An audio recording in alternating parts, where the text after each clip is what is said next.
What are cybersecurity concerns around cryptocurrencies?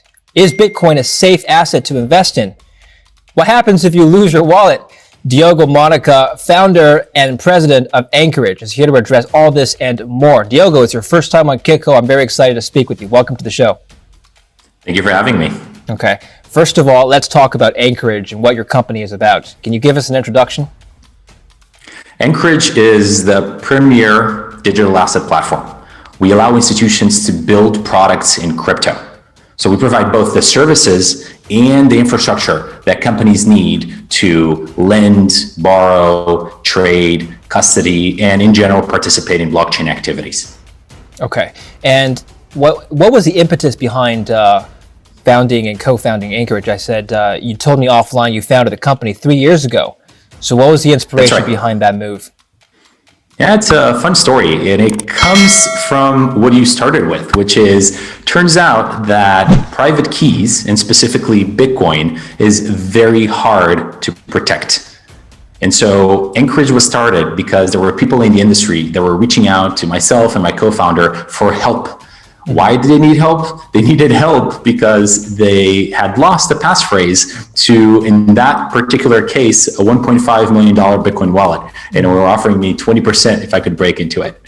And so this asset class is very different than any other asset class. I'm just going to interrupt you there. When you say break into it, what does that mean? Like, like hack his account? Like, what does that mean?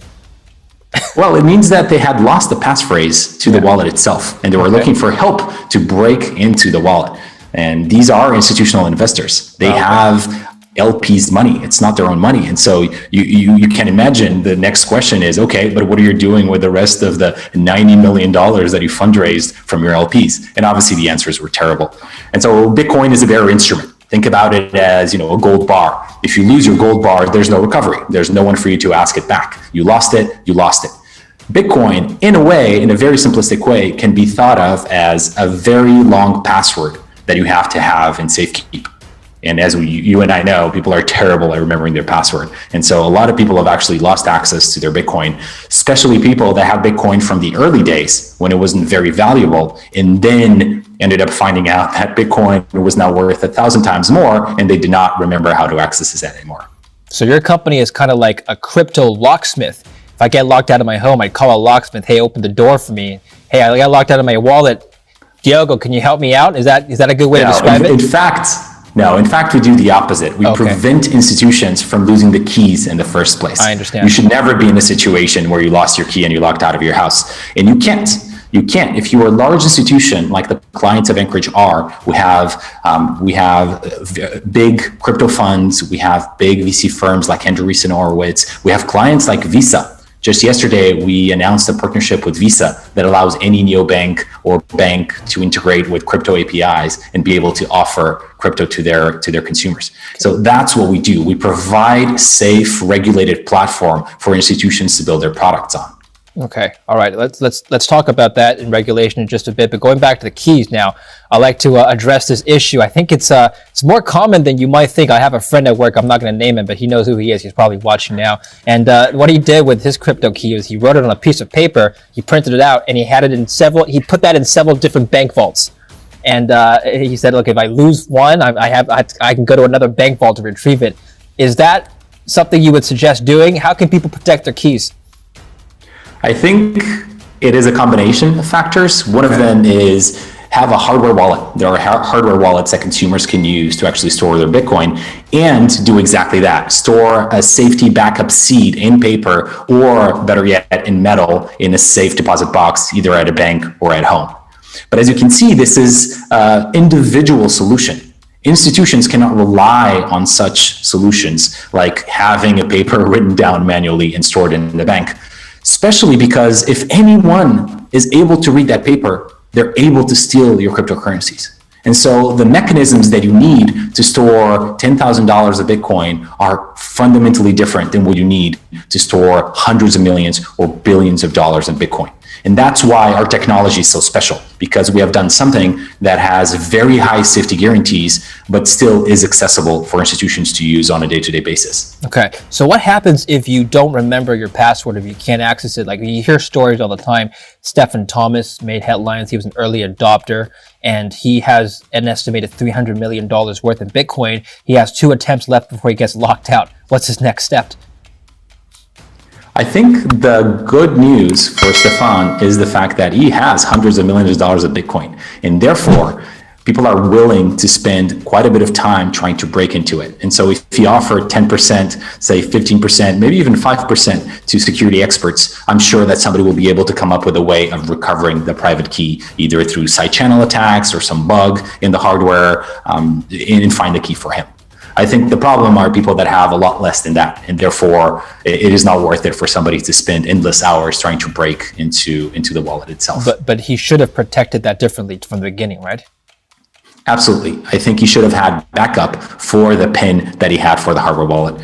And this is a very common mistake that people do, not using password managers. And again, remember that this is the same type of issue that you have on your online social media accounts for consumers, except that on online social media accounts, you can usually recover your passphrase by using your email. And institutions can't obviously have that level of safety. And individuals, if they don't have that backup, usually they're lost. I think this is another concern that Bitcoin investors or skeptics of investing in Bitcoin have, is that somebody could just hack my computer, my phone, or whatnot, and access my password and then steal my Bitcoin. How likely is that to happen, and is that a legitimate concern? It is a legitimate concern, and it is exactly because of that there are specialized companies like Anchorage that allow you to safekeep your assets and buy and sell through the safety of the custodian and through the safety of the platform, because this is a real issue. In Bitcoin, if somebody gets a hold of your key or your passphrase, then all of the funds are gone. And so institutions cannot afford to lose millions or hundreds of millions of dollars of assets of their investors or of their own capital on the balance sheet. And so what they have to do is they have to use professional companies and platforms such as Anchorage. I wonder why financial institutions, or not to my knowledge at least, are accepting Bitcoin like Anchorage is, I can go to my bank, deposit cash, and it's their responsibility as custodians to safeguard that cash in my account. Right? Why can't I go to them with a bunch of Bitcoin and say, "Hey, here's my Bitcoin. Can you safeguard it for me?" Have financial institutions taken that step yet? Yes, there are. Actually, as of 2 weeks ago, Anchorage became the first federally chartered national bank. And so it is the first time that you have a company that both has the crypto technology and the regulatory clarity to allow anyone to do that. So institution can today come to Anchorage and come to a bank, a federally chartered bank regulated by the OCC, and deposit their crypto assets with us. So now we have that. And we didn't really have that until 2 weeks ago. Okay, let's talk about regulation now, since you brought it up. What are some of the major regulatory changes in the crypto environment over the last, let's say, few weeks to months that you think will really have a dramatic impact on the industry? I think the biggest ones really have been, over the past few months, the guidance letters from the OCC. The OCC has made it very clear that national banks can custody digital assets, they can bank cryptocurrencies or companies that are in crypto, and they allow national banks to participate in decentralized protocols. So these were the 3 main points that were needed for national banks to know that they had the green light to operate in this space. And so that's part of the reason why it was so exciting when Anchorage announced that we were the first national bank, because the OCC had been providing this guidance around national banks being able to do these services. And now having the first crypto company having that national charter allows clarity for investors that they didn't have before. Now they know that there's a platform that meets qualified custody, that meets the highest threshold, which is a national bank. Are you seeing more adoption of blockchain technology in financial institutions? For example, stable coins. I've been talking to a guest about stable coins and how that's used as a payment method now. Are you seeing a lot more than that of that? Absolutely. I think the difference from 2017 is dramatic. In 2017, people, and specifically institutions, were looking to do something in crypto and came to Anchorage to ask us what they should do.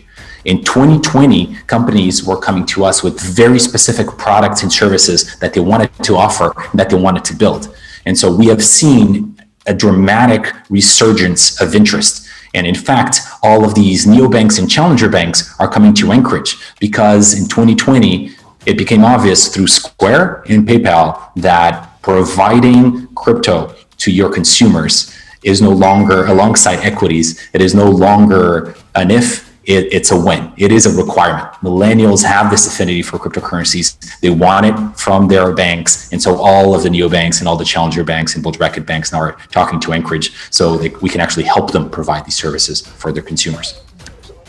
Stepping back to an even broader level now, Diogo, we're talking about financial institutions. What about financial institutions on a national level, like central banks? Do you see blockchain and perhaps specific coins like Bitcoin being anchored, no pun intended there, as sort of a reserve currency of national banks and central banks around the world?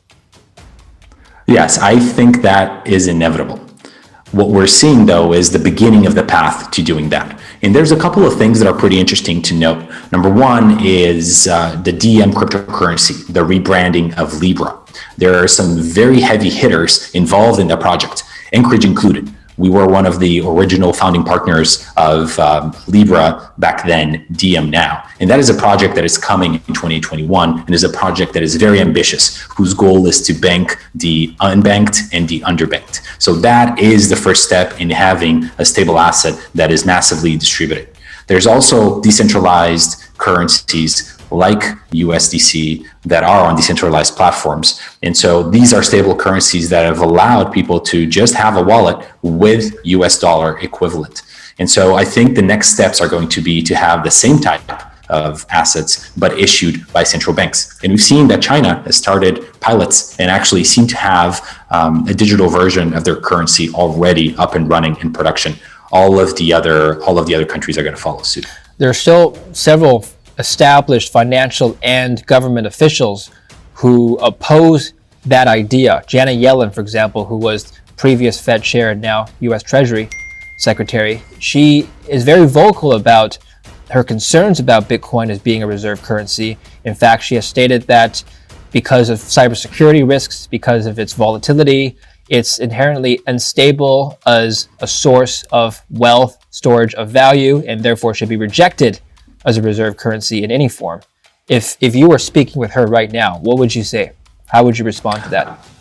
I think we're actually not at odds. I think it's two different matters whether you want to have Bitcoin as a reserve currency, or if you want to have CBDC, a digital asset that is backed by a central bank. Those are two completely distinct, and both of them can simultaneously be true. You might believe that Bitcoin is not the right reserve asset and at the same time have a digital asset. So those two issues are distinct.